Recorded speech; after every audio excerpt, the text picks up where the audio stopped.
ముక్కు నుంచి దారగా బ్లీడింగ్ అయిపోతుందని చెప్పి ఒక ఆయన హాస్పిటల్కి ఎమర్జెన్సీకి వస్తే ఎమర్జెన్సీ డాక్టర్ గారు చూసి ఈఎన్టీ డాక్టర్ గారిని కూడా పిలిచి బ్లీడింగ్ కంట్రోల్ చేయడానికి ట్రై చేశారు.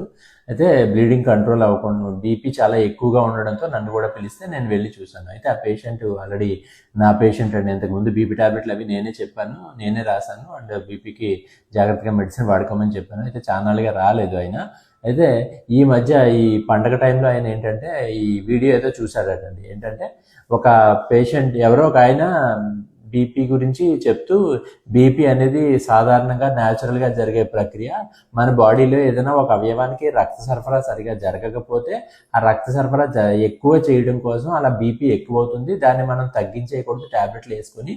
సో ఎవరైనా బీపీ టాబ్లెట్లు బీపీ ఉందని చెప్పి వాడితే ఆపేయండి అని చెప్పేశాడట. సో అది చూసి ఈయన ఏం చేశాడంటే బీపీ టాబ్లెట్లు ఆపేశాడు. ఆపిన 2 రోజులకే ముక్కులోంచి దారగా బ్లీడింగ్ అయిపోవడం స్టార్ట్ అయింది అనమాట. అందుకని హాస్పిటల్కి వచ్చాడు.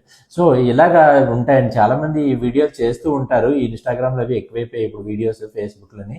సో ఈ వీడియో చూసినప్పుడు మీరు ఆ వీడియో ఎవరు చేశారు, అది ఆ వీడియో మీద ఆయనకి ఏదైనా డిగ్రీ ఉందా లేదా అనేది కూడా ఆలోచించుకొని దాన్ని బట్టి మీరు నమ్మి ఫాలో అవ్వడం ప్రయత్నించండి. అంతే తప్ప ఎవరు చెప్తే ఎవరో ఏదో చెప్పారని చెప్పి దాన్ని గుడ్డిగా నమ్మి ఫాలో అయిపోయి బీపీకి, షుగర్కి ట్యాబ్లెట్లు మానేయడం కానీ, ఈ గుండెకి సంబంధించిన మందులు ఆపేయడం కానీ చేయకండి. చేస్తే ఇప్పుడు ముక్కులోంచి బ్లీడింగ్ అయింది కాబట్టి ప్రాణాపాయం జరగకుండా బీపీని కంట్రోల్ చేసి వెంటనే బ్లీడింగ్ అది ఆపి కాపాడగలిగాము. అదే బ్రెయిన్లోంచి బ్లీడింగ్ అయింది అనుకోండి, బ్రెయిన్ హెమరేజ్ అంటాము, స్ట్రోక్ వచ్చేస్తుంది, పేషెంట్ కోమాలోకి వెళ్ళిపోతాడు. ఒక్కొక్కసారి హెవీ బ్లీడింగ్ అయిపోతే ప్రెషర్ పెరిగిపోయి గుండె కూడా ఆగిపోయే పరిస్థితి వస్తుంది. వెంటనే ఇమీడియట్గా సర్జరీ కూడా వెళ్లాల్సి వస్తుంది. సో అలాంటి పరిస్థితులు రాకుండా జాగ్రత్తగా మీ ఆరోగ్యాన్ని మీరే కాపాడుకోండి.